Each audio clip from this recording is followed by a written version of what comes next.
WhatsApp guys, welcome to back to my channel. I hope आप सबकी preparation अच्छा चल रही होगी। अच्छा चलना ही चाहिए क्योंकि भाई 8 महीने ही रह गए हैं नीट के लिए। और अभी तो मैं पढ़ रहा हूँ लेकिन 2.0 से। लेकिन 2.0 बढ़िया टीचर हैं, उसमें भी मैं फिजिक्स पढ़ता हूँ कि सलीम सर से। सलीम सर बेस्ट फैकल्टी, आप बढ़िया पढ़ाते हैं सलीम सर, क्योंकि मैं कोटा से पढ़ के आया हूँ। तो सलीम सर का नोट्स जो एकदम कोटा से मैच करता है। जो सीक्वेंस में पढ़ाते हैं, जिस सीक्वेंस में बस फॉलो करते रहिए, आप ब्लाइंडली फॉलो करिए, आराम से सलीम सर को फॉलो करते रहिए। जो जैसे कहते हैं करते रहिए, आप उनका नोट्स बनाते रहिए प्रॉपर। और उनका जो केपीपी रहता है भाई, क्या केपीपी रहता है, काफ़ी हार्ड रहता है केपीपी, बट सही है, केपीपी काफ़ी हार्ड रहना चाहिए। लेकिन केपीपी लगाने से उनका जो हमें वीक टॉपिक है उसका पता चल जाता है। और केपीपी काफ़ी टफ भी रहता है, बट मैं सभी केपीपी को काफ़ी टाइम लगता है यार उसके लिए। उसके चक्कर में बैकलॉग भी हो जाता है। केपीपी के चक्कर में बैकलॉग भी क्रिएट हो जाता है, इसलिए मेरा बैकलॉग भी हो चुका है। मैं पहुंचा भी एनएलएम में, और सर पहुंचे वर्क पावर एनर्जी में। मेरा सर्कुलर मोशन छूटा हुआ है, बट कोई दिक्कत नहीं। मैं क्योंकि मैं 1 साल ड्रॉपर हूँ, 2 साल का ड्रॉप लिया हूँ, तो अब इसलिए मेरे पास नोट्स हैं कोटा का, तो उससे मैं कवर कर लेता हूँ, मुझे कोई दिक्कत नहीं है। और केमिस्ट्री के लिए मैं काफ़ी, अगर फिजिक्स के लिए मैं ज़्यादा तक एलन का मॉडल्स, एलन के मॉडल्स में वो भी मैं एलन के मॉडल में इलेक्ट्रिक्शन जो दिया रहता है उसे चलते वक्त भी लगा लेता हूँ। और प्लस मेरे पास एलन के मॉडल्स में गैलांस भी है। गैलांस में मैं ज़्यादा प्रेफरेंस देता हूँ गैलांस को। फिर उसके बाद रेस भी है, रेस भी लगाना रहता है।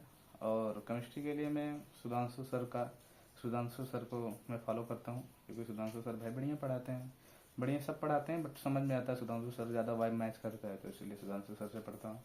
उसमें मेरा एनिक इक्विलिब्रियम उसमें भी बैकलॉग हो चुका है, बट मेरा एटॉमिक स्ट्रक्चर कंप्लीट हो चुका है, इसलिए मुझे कोई प्रॉब्लम नहीं होता, क्योंकि मैं पहले से नोट्स मेरा सब बना हुआ है। मैं बस रिवाइज कर लूँगा, क्वेश्चन प्रैक्टिस कर लूँगा, हो जाता है। बट एनसीईआरटी पढ़ना ज़रूरी है केमिस्ट्री के लिए, क्योंकि मैं अभी एनसीईआरटी उठाया नहीं हूँ फिजिकल केमिस्ट्री के लिए। अब बाकी सबके लिए तो उठाता हूँ, लेकिन अब इस बार उठाऊंगा फिजिकल केमिस्ट्री के लिए एनसीईआरटी। अभी तो मतलब कुछ कुछ टॉपिक का उठाया हूँ, कुछ कुछ टॉपिक को छोड़ा हूँ।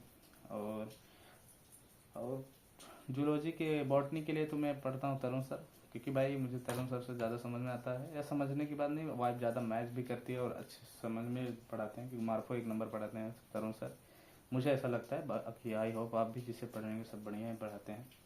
और जूलॉजी के लिए मैं एमडी सर का फॉलो करता हूँ। आई होप आप सब भी वही फॉलो करते होंगे या उसी तरह के पढ़ते होंगे। और बायोलॉजी के क्वेश्चन प्रैक्टिस के लिए मेरे पास एलन का मॉड्यूल भी है, और बाकी और एलन का एक्स्ट्रा भी एक्स्ट्रा लार्ज सब जो बुक हैं, बाकी एलन की जो भी बुक है, जो भी मॉड्यूल है उसको फॉलो करता हूँ। लेकिन बायो इस बार भाई टफ आता है, इसलिए बायो को मैं ज़्यादा प्रेफरेंस दे रहा हूँ, क्योंकि बायो को एक एक चीज़ समझ कर चलना पड़ेगा। और टेस्ट सीरीज के लिए भाई मैं एलन का पहले से ही टेस्ट देकर आया हूँ, तो एलन का टेस्ट का पूरा मेरे पास PDF है, पूरा टेस्ट सीरीज। ऑफलाइन का टेस्ट सीरीज भी है। अभी तो टेस्ट सीरीज ऑनलाइन देता हूँ, अभी तो मैं PW का दे रहा हूँ, बट अभी दूंगा एलन का भी दूंगा, क्योंकि अभी एलन का टेस्ट सीरीज ऑनलाइन लेंगे, अभी नहीं लिए हैं, यही लास्ट के 3-4 महीने हो जाएंगे तब एलन का लेंगे। और ऑनलाइन लिए हैं CLC का टेस्ट सीरीज, CLC का बढ़िया रहता है CLC, क्योंकि मैं पढ़ चुका हूँ ऑफलाइन, तो CLC का जो टेस्ट सीरीज मैं एक दो बार दिया हूँ, ज्वाइन नहीं किए थे, बट ऐसे दिए थे, दोस्त का था, तो हाँ बढ़िया लगा उसका टेस्ट सीरीज, उसका ले लिया हूँ।